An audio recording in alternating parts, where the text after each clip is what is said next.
یہ کہانی ہے خوشی کے گاؤں کی۔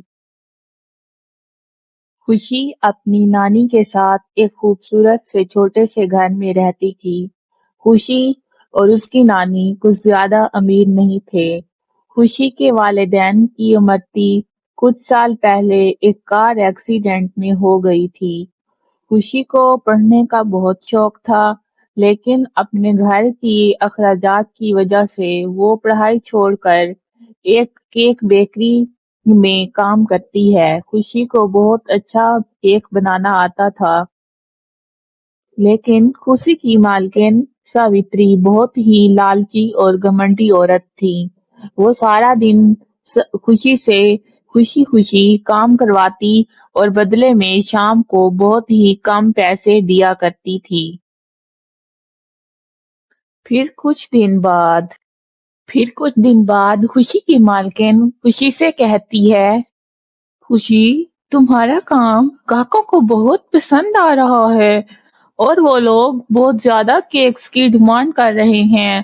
تم ایسے ہی دل لگا کر کام کرو، میں تمہاری تنخواہ 10 روپے بڑھا دوں گی۔ ٹھیک ہے مالکن، میں اپنا کام بہت ہی دلچسپی سے کروں گی۔ آپ کو میری طرف سے کسی بھی شکایت کا موقع نہیں ملے گا۔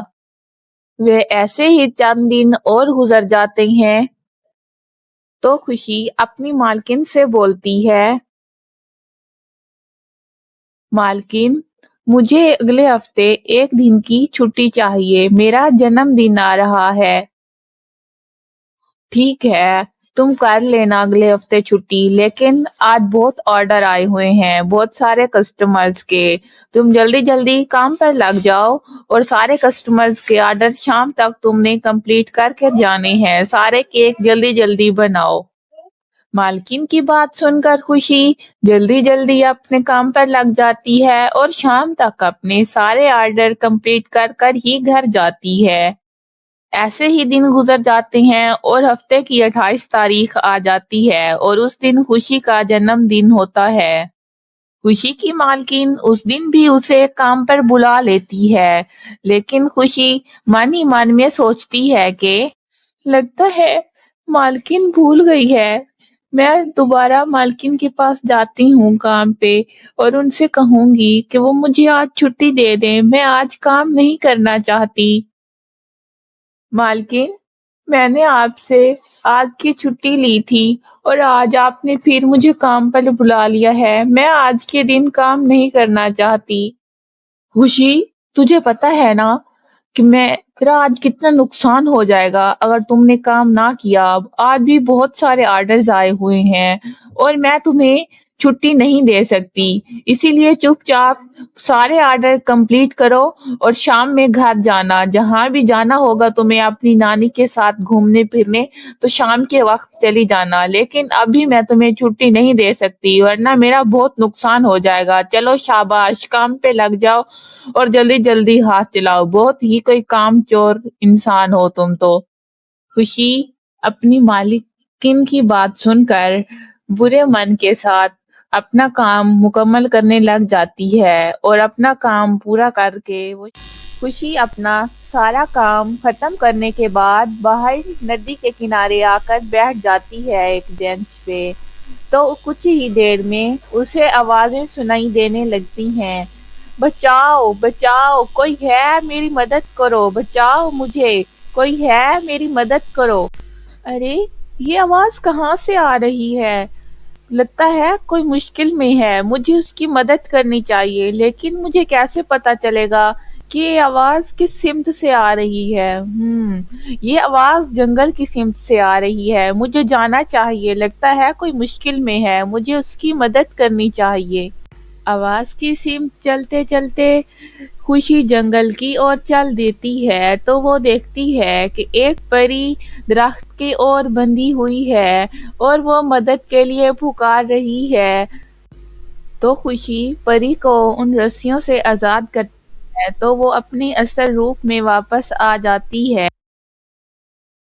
تو خوشی پری سے بولتی ہے، ارے آپ کون ہیں اور آپ کی یہ حالت کس نے کی ہے؟ میں ڈولی پری ہوں، مجھے یہاں چڑیل نے باندھی بنا کر باندھ رکھا تھا۔ ارے کیا آپ پری ہیں؟ آپ پری لوگ سے آئی ہیں؟ آپ یہاں کیا کر رہی ہیں؟ ہاں، میں ڈولی پری ہوں۔ مجھے میرے برتھ ڈے پہ رانی پری نے ایک جادوئی برتھ ڈے کیک گفٹ کیا تھا۔ میں اس برتھ ڈے کیک گھر میں رہا کرتی تھی۔ اس شیطان نے میری ساری شکتیاں توڑ ڈالی ہیں۔ وہ برتھ ڈے کیک گھر اوپر بادلوں میں ہے۔ اب میں واپس وہاں نہیں جا سکتی کیونکہ میری چھڑی اس نے توڑ ڈالی ہے۔ لیکن اب میں دوبارہ اس جادوئی کیک گھر میں نہیں جا سکتی۔ کیا تم میری مدد کر سکتی ہو؟ اگر تم بادلوں میں جا کر اس جادوئی کیک گھر میں سے میرے لیے جادوئی چھڑی لے آؤ۔ وہاں دو معنوی شکتیوں کی وجہ سے دو جادوئی کیک گھر ہیں، جن میں سے ایک اصلی ہے اور ایک نقلی۔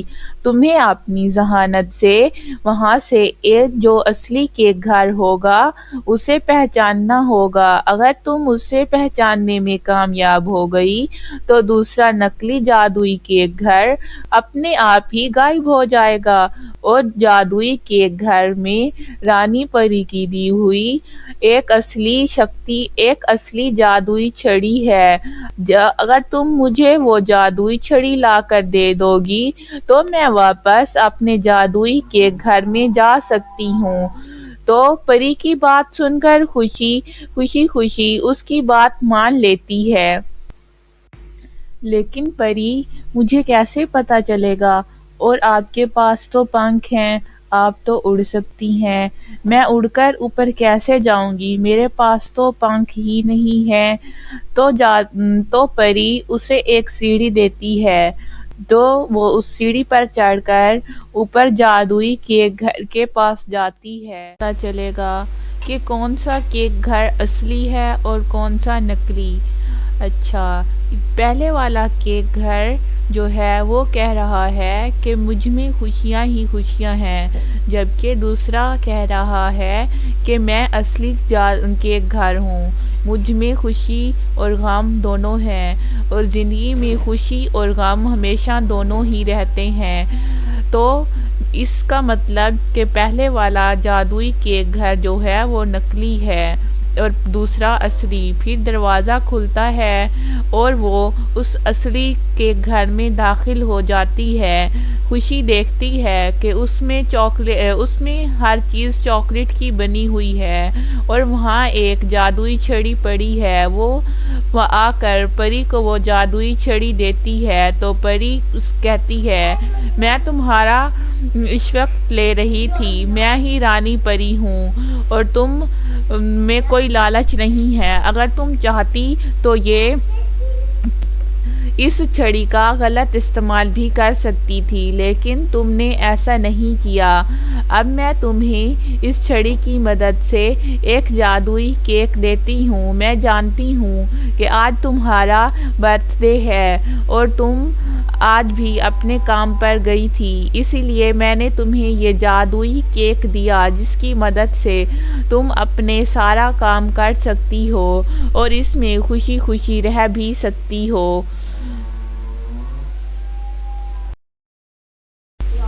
تو خوشی اس جادوئی کیک گھر میں خوشی رہنے لگتی ہے اور اپنی زندگی میں بہت خوش رہتی ہے۔